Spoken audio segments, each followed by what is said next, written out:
Good morning, NNDCC instructors. This is Mr. Hayes, pronouns Mr. and Hayes at NNDCC Worthing. And before I get started this morning, I'm saying good morning, happy Monday morning, I'd like for you to remember to like and subscribe to our page. That way we'll get other people to see our page, get a notice of what our kids are doing here, and give them a little pat on the back as they get through their NNDCC and ROTC experience. What I want to talk to you about this morning is your several things like your lesson plans.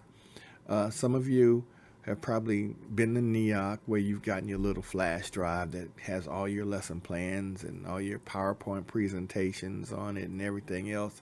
And if you've never been an instructor before, you'll have to go through those lessons plans yourself and spend time actually standing in front of a mirror or sitting down and actually figuring out exactly what all is on that lesson plan and what's on the PowerPoint presentations, and also how to use them properly, because there are some things in there that you're going to find that maybe a little old and maybe a little long.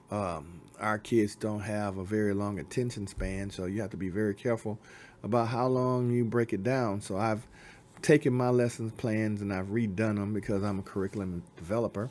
I've taken the lesson plans and I've basically broke them down a little bit, and I put them in the timing blocks to where I'll do 10 minutes here, 5 minutes there, 15 minutes here, take a break, and then come back, ask questions, stuff like that. So you might want to look at doing your lesson plans like that, just going over everything. And then not every lesson plan is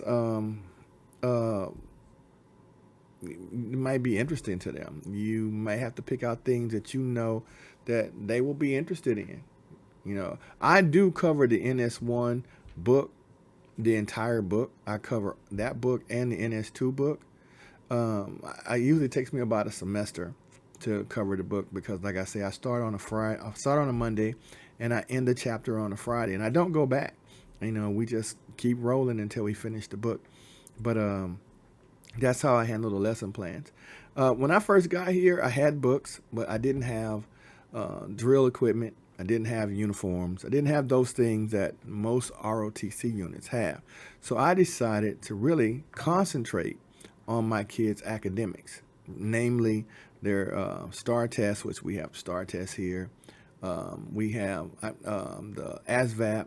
I got ASVAB for dummies, SAT for dummies, ACT for dummies, and also using Khan Academy. Khan Academy helped keep my kids active, working on raising their test scores. Because when I first got here, the average test score for my students was really 740, and now it's around about 840, 900.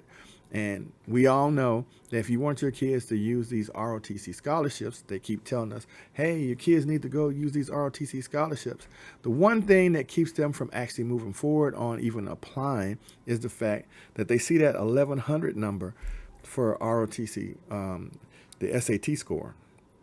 So when they see the 1100 and they know they can't score in the 1100, it kind of tells them, okay, well, I don't need to apply because those things don't apply to me. I can't get that score, and I don't have that score.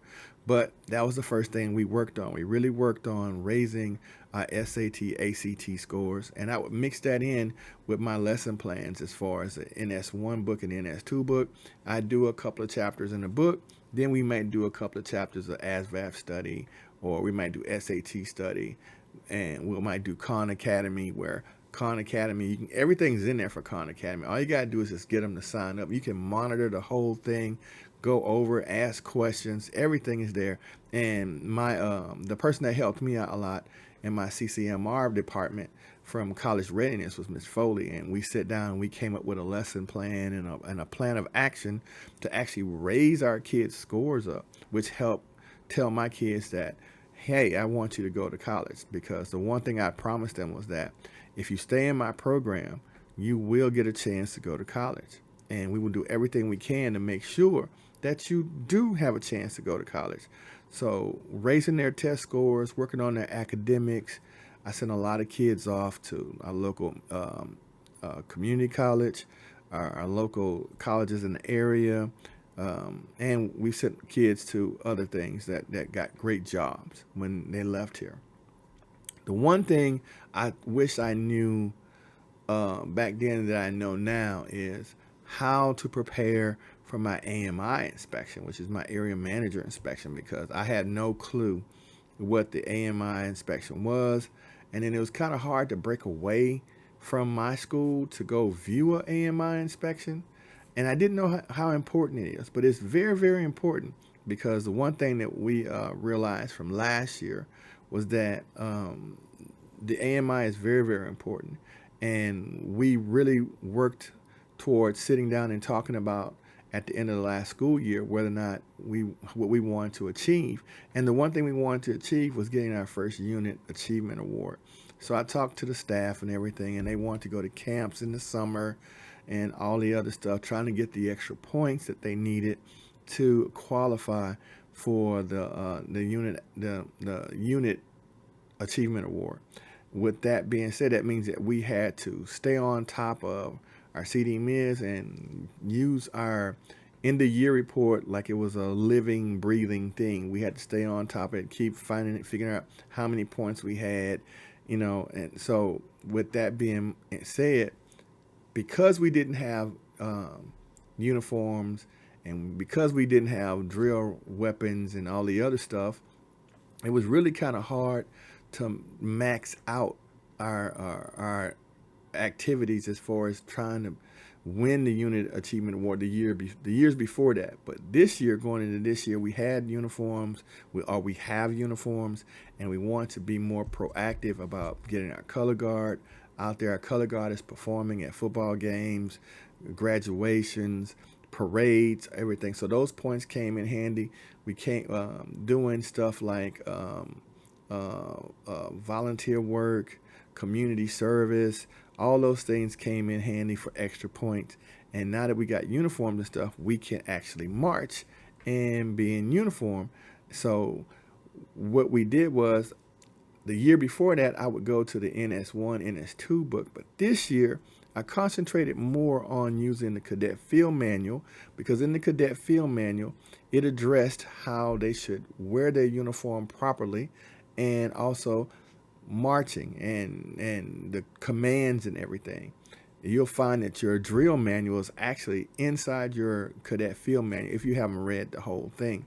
But I required my students to actually take chapter 1, and we did a test on chapter 1. We did an open book test.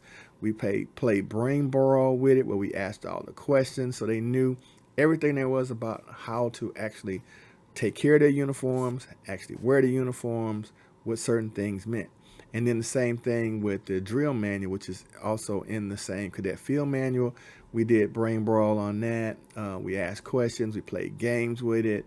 We had to make it interesting, because I had each squad compete against each other for a prize.